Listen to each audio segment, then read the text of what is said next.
বন্ধুগণ, আজকে আমি আপনাদের সঙ্গে শেয়ার করব কাঁকরোল আলুর ডালনা।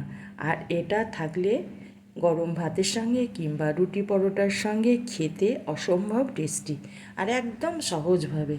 আর এই জন্য আমি প্রথমেই নিয়েছি 250 গ্রাম কাঁকরোল। কাঁকরোলগুলো বাজার থেকে এনে আমি ধুয়ে নিয়েছি। ধোয়ার পর এগুলোকে আমি কেটে নেব। আগা মাথাটা কেটে নেওয়ার পর আমি মাঝ বরাবর চাকু দিয়ে চিড়ে নেব।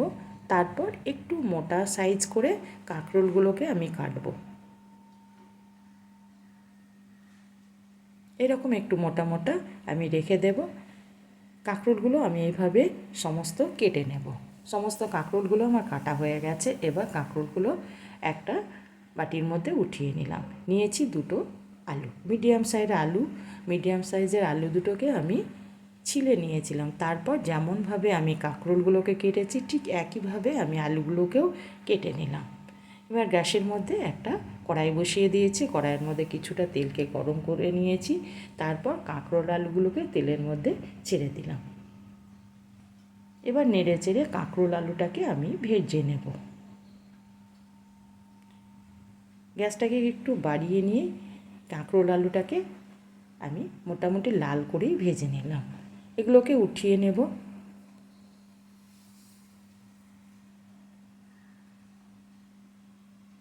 এই কড়াইয়ের মধ্যে আবারও দিয়ে দেব 3 চামচ মতো সর্ষের তেল।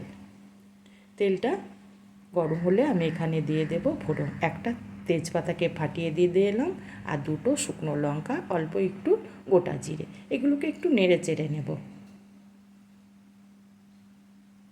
একটু নেড়ে চেড়ে নেওয়ার পর আমি দুটো মিডিয়াম সাইজের পেঁয়াজকে কুচিয়ে নিয়েছি, সেটাকে দিয়ে দিলাম।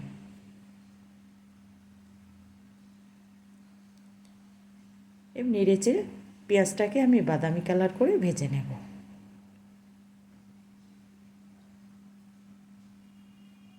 পেঁয়াজটা আমার বাদামি কালার হয়ে গেছে। এবার আমি দিয়ে দেব এখানে 1.5 চামচ মতো আদা রসুন বাটা। আদা রসুনটাকে পেঁয়াজের সঙ্গে একটু কষিয়ে নেব।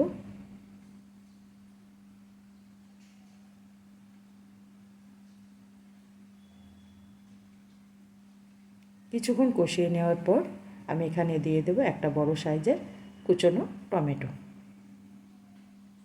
টমেটোটাকেও নেড়ে চেড়ে একটু পেঁয়াজের সঙ্গে আমি কষিয়ে নেব। এবার প্রথমেই দিয়ে দেব আমি লবণ। লবণটা দেওয়ার পর দিয়ে দিলাম হলুদের গুঁড়ো, আর দিয়ে দেব এখানে জিরে গুঁড়ো, আর দিয়ে দেব ধনে গুঁড়ো। ধনে গুঁড়োটা জিরে গুঁড়োর থেকে একটু কম দেব। আর দিয়ে দেব লঙ্কার গুঁড়ো। একটু জল দিয়ে দেব। দিয়ে ভালো করে মশলাটাকে আমি কষিয়ে নেব। গ্যাসটা আমার এখন লো টু মিডিয়ামে রাখা আছে।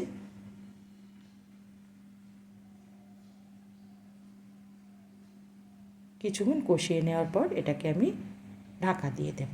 দিয়ে গ্যাসটাকে একদম কমিয়ে দেব। 3 থেকে 4 মিনিট পর আমি ফিরে এলাম। আবারও গ্যাসটা লো টু মিডিয়ামে করে দিলাম। আবারও নেড়ে চেড়ে দেব যাতে তলে পুড়ে না যায়। অল্প একটু জল দিয়ে দিলাম, মশলাটা একটু শুকনো লাগছে সেই জন্য।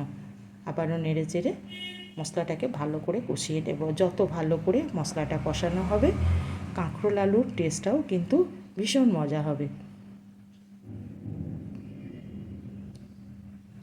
এইভাবে আবারও একবার আমি ঢাকা দিয়ে দিলাম, গ্যাসটাকে কমিয়ে দিয়েছিলাম। আবার 2 থেকে 3 মিনিট পর আমি ফিরে এলাম। এইভাবে ঢাকা চাপা দিয়ে মশলাটাকে ভালো করে কষিয়ে নিতে হবে।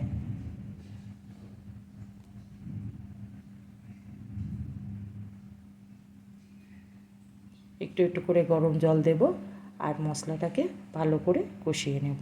পুরো মশলাটা আমার ভালো করে কষানো হয়ে গেছে। এবার এখানে দিয়ে দেব আলু আর কাঁকরোলটাকে দিয়ে দিলাম। দিয়ে ভালো করে কষিয়ে নেব মশলার সঙ্গে।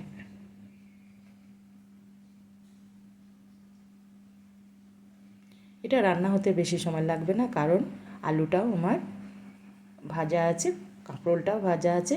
অল্প একটু গরম জল দিয়ে দিলাম। দিয়ে মশলার সঙ্গে কাঁকরোল আলুটাকে ভালো করে আমি কষিয়ে নেব। গরম জলটা দেওয়ার পর একবার ঢাকা দিয়ে দেব। দিয়ে গ্যাসটাকে কমিয়ে দিয়ে কিছুক্ষণ কষিয়ে নেব। মিনিট 3-4 পর ফিরে এলাম।